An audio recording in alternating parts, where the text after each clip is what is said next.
Welcome, Sree, to our podcast, Impact Point. I'm excited to have this conversation with you today. We have you today to speak about your current work at NobleReach Foundation. So let me first start by asking you, Sree, a little bit about your journey and what led you to where you are right now. I've read your impressive bio and the pioneering work that you've done with the CHIPS Act, but love to hear from you in terms of what your journey has been and what brings you to this point right now at NobleReach. First of all, thank you for having me. It has been an interesting journey. There's been some twists and turns that, I look back on it now and it feels like a wonderful narrative, but in the moment, I had no idea what I was doing. But I started my career as an engineer in electrical and communications engineering. I spent the first 10 years of my career in the satellite and space industry. So I did some work on the space station, I did some work with product development, and then I went off to business school. And I always had this interest in economics, even when I was in my engineering roles. And so when I was in the business school, I did it sort of it was an MBA, but with a concentration in economics. And then I went off to McKinsey and I spent the next 13 years of my career at McKinsey. I was a partner in the DC office. And then the next 7 or 8 years at McKinsey, I spent at a think tank within McKinsey called the McKinsey Global Institute, which is kind of the economic research arm of McKinsey, where we looked at, I led a lot of McKinsey's work on American competitiveness. So we were looking at issues around, why is it that the industrial base is declining? Why are the supply chains hollowing out? Why is it that capital is difficult to find when you're thinking about emerging technologies, particularly hardware technologies, right? What's going on? Why is it so hard now to scale these things? And unlike academic economists who typically would look at outside in, they look at, trade data, they look at investment patterns and try to understand what's going on. Because we were at McKinsey, we could look at this inside out. You could actually go talk to the companies and say, you used to have a supply chain in Wisconsin, you moved the supply chain to Korea. What happened? Why did you do that, right? Mm-hmm.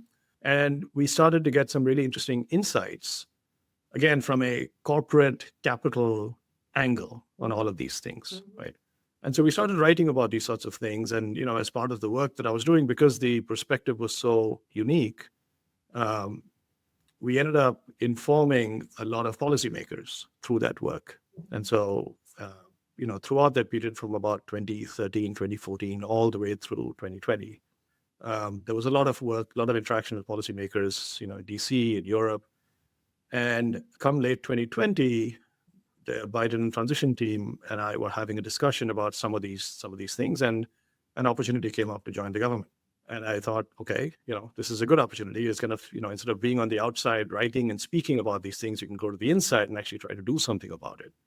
And so in March 21, I joined the government. I was a political appointment, and I was a senior advisor to the Secretary of Commerce, to Gina Raimondo.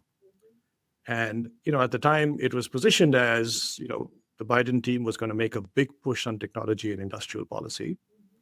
The Commerce Department is going to be the hub of all of those policy moves. And so the idea was go to Commerce, right? Spend time in the Secretary's office and shape the agenda, given all the work I had done. And so that's what I ended up doing, right? So I was there for 4 years. A lot of the attention was on chips and science.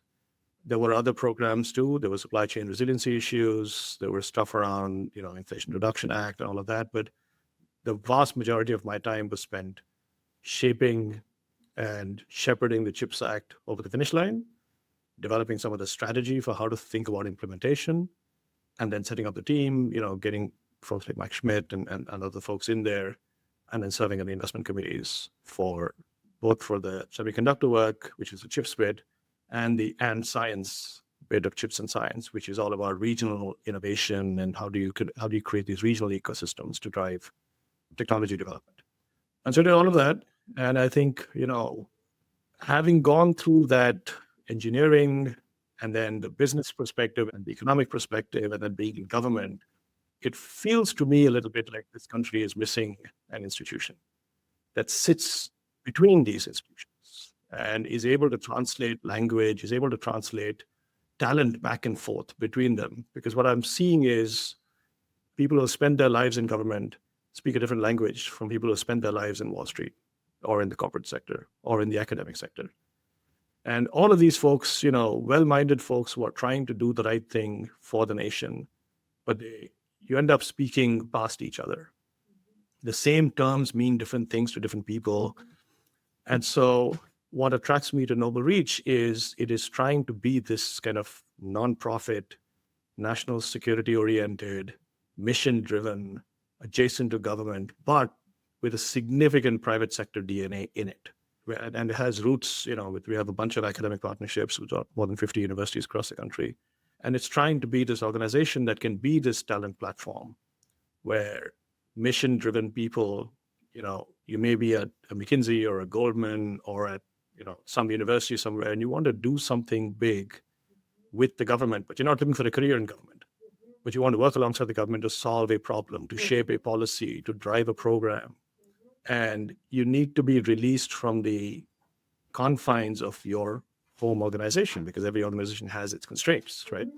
There were certain things when I was at McKinsey that I couldn't say about the research because McKinsey has its clients, right? Some of these companies are clients. And so NobleReach is trying to be that sort of platform. So that's what we're trying to build here at NobleReach. So my hope is we can create a new institution. But that's been my journey. So it's kind of a long answer to a short question, but it's been a bunch of zigs and zags. And, I think we'll see where we go from here.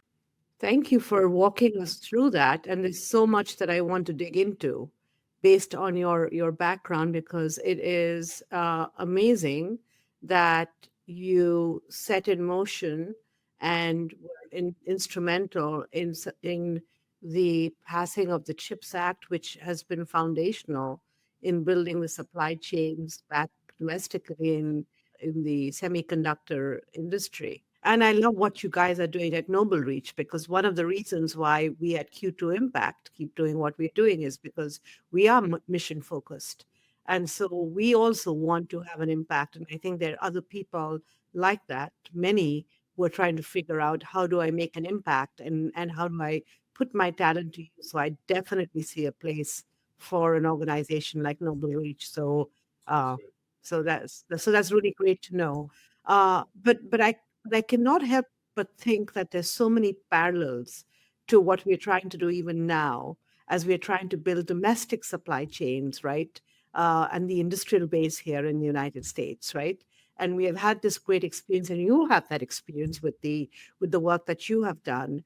And now I feel like looking at what there's a need for bringing in talent into national security and building in the talent from universities and labs to the government. Do you think that with what we have right now, even with all the reforms that are going on in the federal government, is the federal government well prepared to effectively procure and integrate and derive mission value from these innovations that are out there? So I think it's work in progress. I think it is a step in the right direction. So I think, look, it's important to understand what the challenges are in this, this journey of taking an innovation that is funded by the government and is executed by some academic or some lab researcher, right? The journey that innovation takes to go from the lab to the market, like what are the pitfalls along the way? And it's important to kind of understand the full scope of those challenges and then look at what the previous administration tried to do, what this administration is now trying to do with the reforms to the procurement process and everything else. They're all steps in the right direction. But so let me just lay that out. Let me lay out the challenges first, right? So the way I think about it is there are 3 or 4 layers of challenges, and they kind of build on each other. So the first challenge is, let's say you're a researcher, you're working in an academic environment or some defense lab, something, whatever. And you're in the lab and you've come up with an invention, right? And the first challenge you're going to face is you have this interesting innovation, you don't know what it's used for, right? What is the use case? Who is the customer? What is the problem this thing can solve, and who is willing to pay for it, right? That's kind of the challenge. So there's a demand signal problem, which the sooner it gets clarified, the easier things become down the road, right? But it's not clear what those demand signals are, right? So defense acquisition has often focused on the need of today, right? I need a bunch of drones now. that doesn't help the researcher, because what you really need to tell the researcher is, I need the following problem solved in 5 years or 7 years. And so they can start working on taking this research and solving that problem. So that's your first problem, right? You don't have the demand signal. If you can somehow clarify the demand signal, you run into the next ecosystem challenge, which is you don't have the infrastructure, right? Because that customer who is coming to you with the demand signal is going to tell you, you need to get out of the lab and do engineering on your research, right? The difference between research and engineering is the research happens in a controlled environment. Engineering happens in the real world, right? More capital intensive, more failing and learning. And, we often talk in this country about our industrial base declining. What we don't realize is that the engineering base has declined as well, right? So when you lose these big factories and you lose the manufacturing and technical talent that goes with that, you lose the ability to engineer these solutions, right? That's the bridge between research and manufacturing is engineering. And so, when you hear stories of a chip designer who says, I can't find prototyping facilities, right? And so that's what you're going to find, right? So that's kind of, from an ecosystem standpoint, that's your first layer of challenge. You don't have a demand signal and you don't have infrastructure, right? Both of them are hard to find. If you can somehow solve that problem, and people are trying to solve it, right? CHIPS is trying to solve it, right? There's a bunch of defense programs that are trying to solve it. You run into the second problem, which is a process frictions problem. It just takes forever to build a new facility, to get permits to do anything, to find the right types of workers and train them, right? And so because it takes forever, the government programs that are trying to solve these problems, they get mired in process. And so when you look at things like the Manufacturing USA Institute's program or a bunch of these test bed demonstration infrastructure type programs, this is kind of what you see, right? A bunch of small business programs are also caught in that loop, where the metrics that they focus on are process metrics. How many did I serve? What return did I get? And they've lost sight of the gaps, like the infrastructure gap or the demand signal gap that they were trying to solve has been lost. And so that's your second challenge, that kind of the process problem. And then you've got the third challenge wrapping around all of this, which we talked about, which is the fact that the people who are trying to solve these challenges from the government, from industry, speak different languages. And so you will see, for instance, between an academic researcher and a venture capitalist, you might as well be from two different planets, right? Completely different terminology, very different ways of thinking about the world, about the research, right? Same thing, for instance, one of the things I often ask people is, why is it that some of the most valued companies in our economy are the ones with the most critical supply chain dependencies on Taiwan? You would think things that give the national security establishment sleepless nights would not be the things that have enormous valuations on Wall Street. If you thought that, you would be wrong, right? Because that is in fact the reality. So that suggests to you that, suggests to me at least, that the national security community and the Wall Street community think about risk differently. They don't think about it the same way. And so that's what I mean by the talent wrapping around this is not cohesive. We all speak different languages. Right? So that's the set of challenges.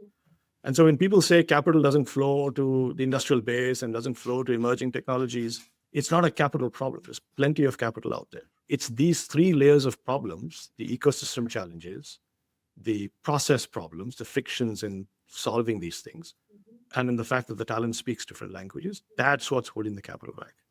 So if you now look at what the reforms are trying to do, they're trying to address pieces of this, right? So the big push around making sure that, other transaction authority or software acquisitions or mid-tier acquisition, the MTA, like those are statutory tools that have been on the books for years now, right? At least a decade. Making them the default way of procurement instead of, having FAR and federal acquisition regulations being the default, right? That's one way of trying to solve the process problem, right? I'm saying, okay, these tools that have not been used, I'm going to make sure that they are the default. They should speed up the process, make things more reliable, speed to capability, all that stuff, right? Hopefully that'll help solve the problem. The bit about moving from kind of a portfolio, like a program execution office to a portfolio acquisition executive, right? having those portfolio executives in place, some of them may be coming from industry directly, giving them the freedom to reallocate capital, to move flexibly without going up and down the chain for approvals, right? But at the same time, holding them accountable, not so much for compliance, but for outcomes. That's a way that they are trying to solve the talent problem, right? It's a way of saying, okay, I understand that I have people who are steeped in government procurement who don't speak the language of industry. And so I'm going to try to bring people in from industry, play these roles, but I'm going to hold them accountable for the outcomes, right? So that's kind of what they're trying to do, to try to fix that talent translation problem. And then I think the third bit that they're trying to do is to create these nerve centers, right? The Economic Defense Unit in the Pentagon, the Wartime Production Unit, right? Office of Strategic Capital, which is not a new thing. I mean, it's been around for a few years now, a couple of years at least, are ways to try to solve some of those infrastructure ecosystem gaps, right? So if you don't have a demand signal, one of the things that Economic Defense Unit is supposed to do is advance market commitments. Okay, I'm going to go in there, strategically assess my needs over the next 5 years, and I'm going to issue a demand signal, right? An advance market commitment to say, I want to solve this problem. If you solve it, I will buy so many of these things at the following price. And that's a way to clarify a demand signal to a researcher or a technology entrepreneur somewhere, right? Similarly, what Office of Strategic Capital is trying to do is to say, okay, if that technology that is coming to market needs a certain supply base to build the tools or the devices or the packaging, and those suppliers don't exist, or if they're financially constrained, OSC is there to provide loans to those sorts of suppliers. Say, all right, you guys need to invest in supply chain so that these technologies can come to market, right? And so that's the thinking, is that and this is why I lay out the problems, because it takes a while to articulate the problems, but then you have to see the solutions in that light. No, that is really educational for me. I wasn't aware. You laid it out very clearly, and I can see that what is being done is aligned with the challenges. The question is that enough? Yeah, that's the question, right? So I think the devil is always in the details, right?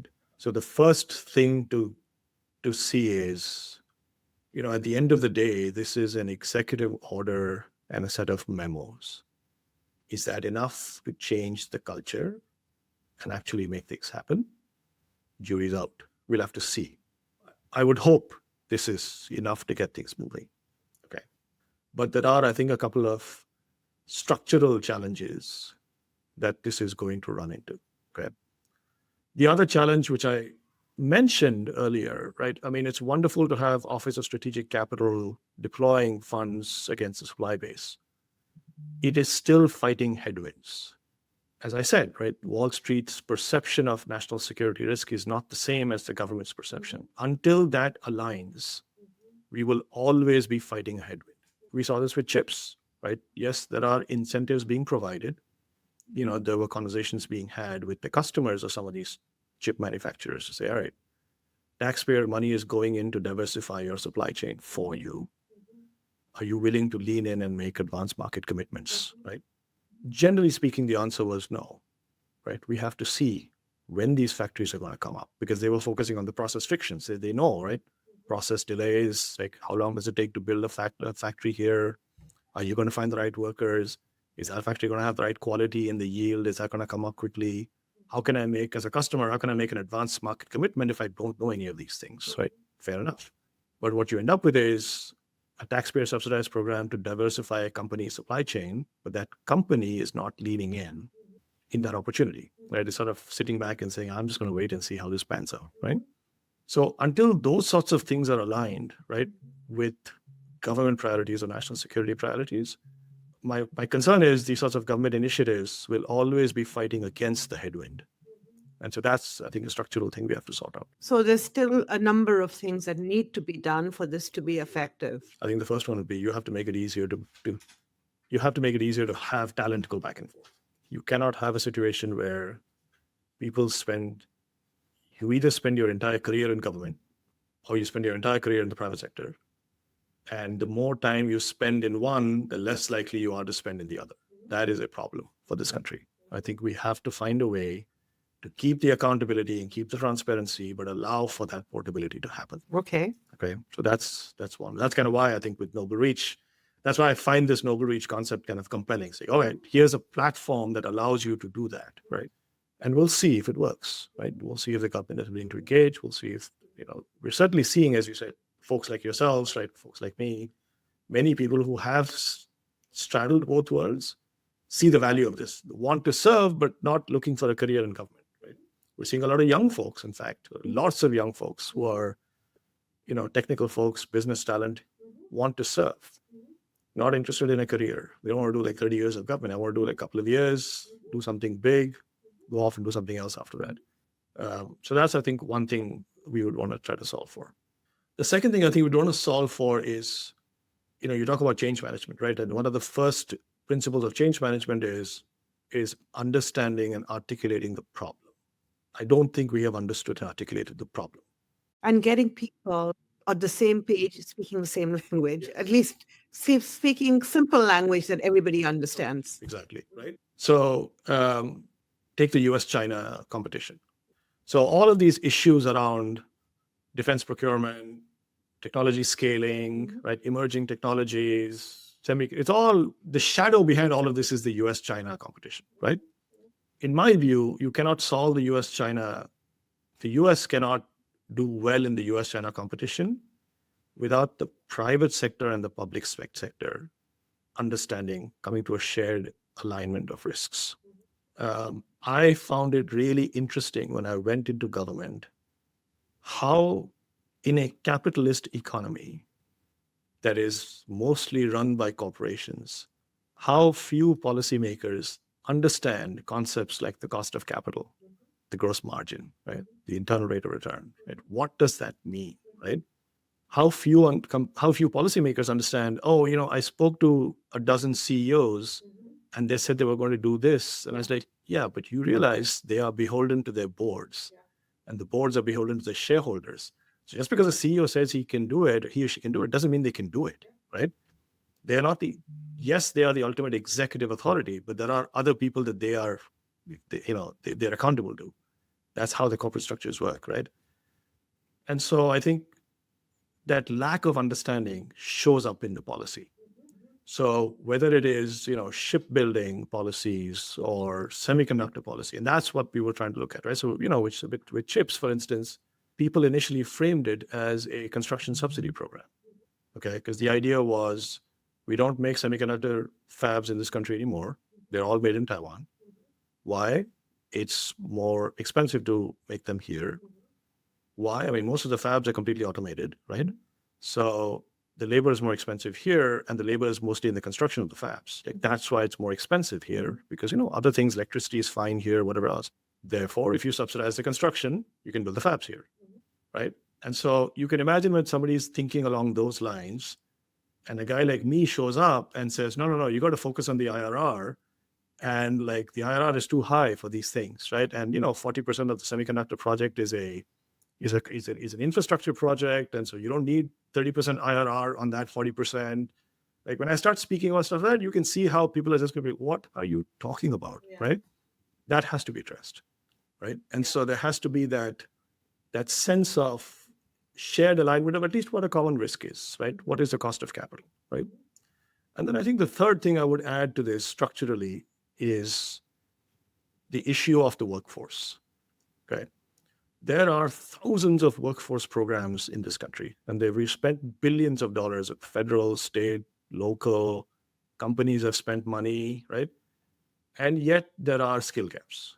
One of the reasons that happens is because the workforce programs are primarily subscale, and in the same industry, in the same region, you can have multiple workforce programs, and nobody will be able to tell you which of these workforce programs is the most effective. It trains workers to the most productive level in the fastest time with the widest possible intake of workers coming in from different backgrounds. Right? Nobody can tell you because it just hasn't been assessed. And so when you don't have an assessment of what makes for a good workforce program, what makes a worker's skill valuable, not just to one company, but to a range of companies, because you need that worker to be able to move. That's how the incomes rise, right? You need the worker to be able to move both from one company to another, but from one state to another, right?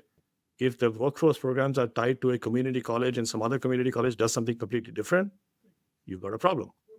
So these are all examples of how, in this country, we have the benefit of devolution, right? States, localities, everybody's doing their own thing. Thousands of flowers are blooming. That's a wonderful thing. But at some point, you have to understand like what works well and scale it. And so that I think is a third challenge. Yes, awesome. Well, as a firm that does monitoring and evaluation work, I really hope that there is opportunity to do some of this in the government as part of their reform process. So I know we are running out of time, so I'd like to sort of come back to you and ask you to give our audiences some fodder for thought here and ask you for three takeaways that you'd like them to have in their minds. I think one takeaway is, as I said, when you hear the US-China competition, you should also think about the US private sector versus public sector. They go together. Okay, so I think I would encourage people to keep those two things in mind. That's one thing. Two is I would encourage folks to, like, the country needs that people step out of their silos, right? You have to be able to speak the language of other sectors. You have to be able to do it. There's no way forward without it. And so, as difficult as it is to try to do that, like, you've got to figure this out, right? If you sit in your thing and say, this is how we've done it, it's not going to work, right? And then I think the third thing that I would say is, given the scale of the challenge, I would ask folks to keep in mind, like, what does good look like? Because often I think what we see is people who are doing things and, justifiably working hard at these things and doing a lot of good, but gets drowned out in the ocean of like what's coming, right? Or the headwinds. And so you have to constantly be benchmarking against the outside world, right? Is this the best I can do, right? Or can I do better than this? Yeah, well, I think you're really talking about being adaptive and constantly learning in the third piece. Yeah. Well, this has been a fascinating conversation, Sree, and I can keep going on and on. So thank you so much. Thank you so much for your time today. And for our viewers, we would love to hear from you. Please um, post your comments on social media. Tell us what you think about this podcast. We want to hear from you and topics that you want us to talk about. It's Impact Point, and we are Q2 Impact. Thank you very much.